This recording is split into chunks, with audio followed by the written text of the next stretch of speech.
Ha vinto le elezioni proponendosi come il presidente per i cittadini e ora, a 9 mesi dal successo elettorale, il governatore del Friuli Venezia Giulia, Renzo Tondo, lancia online il nuovo spazio web istituzionale presidente.regione.fvg.it, che all'interno del sito ufficiale della Regione conferma la volontà di costante ed interattivo contatto con il territorio. Fin dall'inizio, ha commentato Tondo, ho cercato di instaurare un rapporto diverso con il pubblico ed anche con la stampa, preferendo la concretezza e la sobrietà ai grandi squilli mediatici. Un modus operandi, ha poi aggiunto il governatore, che rispecchia la precisa volontà di semplificare il sistema, favorendo un migliore accesso alla pubblica amministrazione, mettendo in primo piano anche la riduzione dei costi complessivi della politica.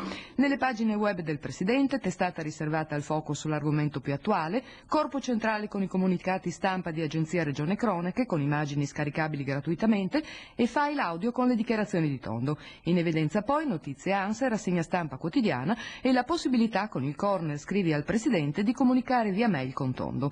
Non manca infine il blog personale del Presidente, al quale è possibile collegarsi in diretta.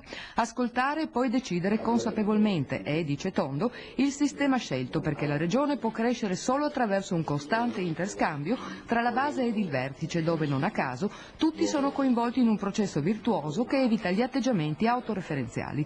Sullo sfondo un corretto utilizzo di Internet per avvicinare alle tematiche più attuali i giovani, sollecitandoli a partecipare allo sviluppo del Friuli Venezia Giulia, facendoli sentire parte integrante di un progetto fondamentale per il nostro futuro europeo. Infine, sempre all'insegna della multimedialità, anche la nuova sala giunta, dotata delle ultime tecnologie digitali. Attrezzata dalla Protezione Civile con la collaborazione tecnica di INSIEL, permetterà il controllo e la gestione delle emergenze attraverso un sistema di videoconferenza, di monitoraggio del territorio con proiezione di dati in tempo reale e completa integrazione nella rete multimediale regionale.